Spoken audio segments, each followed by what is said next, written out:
قربانی ہم اللہ تعالیٰ کو راضی کرنے کے لیے نبی کریم علیہ السلام کی فرما برداری کے طور پہ کرتے ہیں، لہذا ضروری کر دیا کہ اللہ کی راہ میں جو بھی جانور قربان کیا جائے اس سے پہلے چند شرائط کو ذہن نشین کر لیں۔ یہ خوبیاں قربانی کرنے سے پہلے اس جانور میں ہونی چاہیے، کیونکہ بہت سارے احباب جانور بہت جلد خرید لیتے ہیں، اس لیے یہ ضروری ہے کہ جو جانور کے اندر پائی جانے والی خوبیاں ہیں ان کا تذکرہ کیا جائے۔ تمام خوبیوں کا جس بات پہ دار و مدار ہے، جس پہ بنیاد ہے،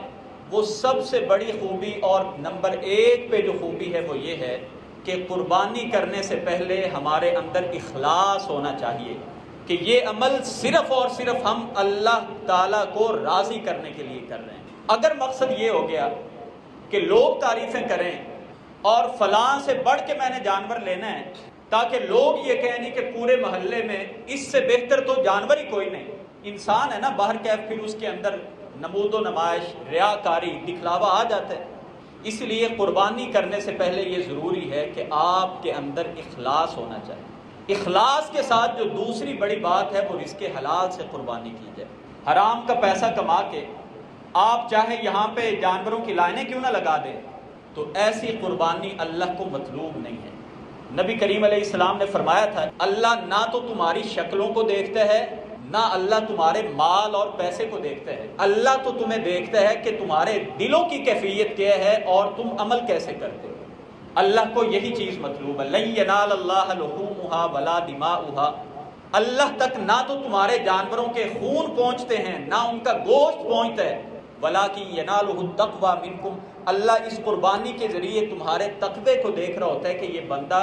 کس غرض سے یہ قربانی کر رہے ہیں۔ سامعین مکرم، اسی طرح جو جانور اللہ کی راہ میں قربان کیا جائے اس کے اندر جو ایک بڑی شرط رکھی ہے وہ یہ ہے کہ اس کی عمر 2 دانت والی ہو۔ یہ بات یاد رکھنے کی ہے کہ عمر کا کوئی تعین نہیں کیا کہ 8 مہینے کا ہو، 1 سال کا ہو، اور ویسے بھی اس دور میں آج کی طرح کا کوئی کیلنڈر سسٹم تو تھا نہیں کہ پورے 1 سال کا تعین ہو پائے، لہذا ایک علامت رکھ دی کہ وہ جانور جس کے 2 دانت ہوں، جس کو ہم دوندا کہہ دیتے ہیں، وہ جانور قربانی میں لگ سکتا ہے۔ آپ منڈی پہ جائیں گے آپ کو ہر وپاری مفتی نظر آئے گا، ہر وپاری، جس وپاری کے پاس جانور ہوگا نا کھیرا، وہ خود ہی مفتی بن کے آپ کو کہے گا لے دو کھیرا بھی لگ جاتا ہے۔ نبی کریم علیہ السلام نے واضح حکم دیا، لا تذبحوا الا مسنۃ، 2 دانت والے جانور کے علاوہ کسی جانور کی قربانی نہیں کرنی، یہ سب سے پہلی اور بڑی شرط ہے۔ ہاں اگر تمہارے لیے مشقت ہو، جانور مارکیٹ میں کم پڑ جائیں، تمہیں نہیں مل رہا 2 دانت والا، فَتَذْبَحُوا جَزْعَةً مِّنَ الظَّأْنِ، تو پھر تم جو پیڑ ہے یا دمبہ ہے اس میں سے جو جزع ہے جس کو ہم کھیرا کہہ دیتے ہیں، جو 2 دانت والے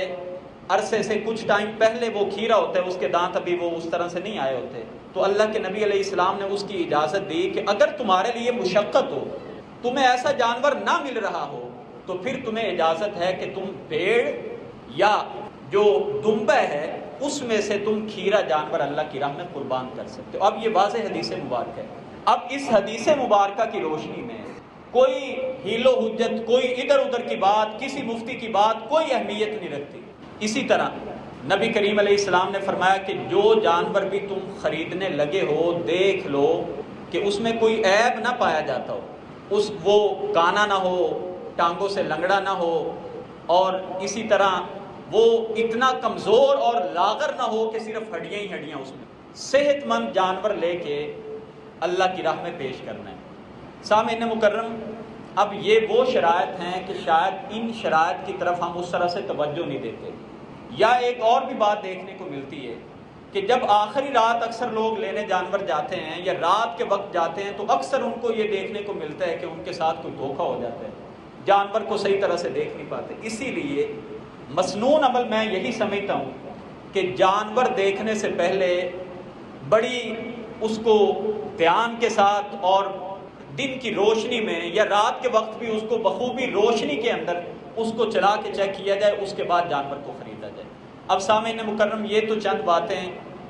قربانی کے جانور کے حوالے سے تھی جس میں بے شمار فائدے جو ہے صورت حج کے مطابق اللہ نے بیان کیے ہیں۔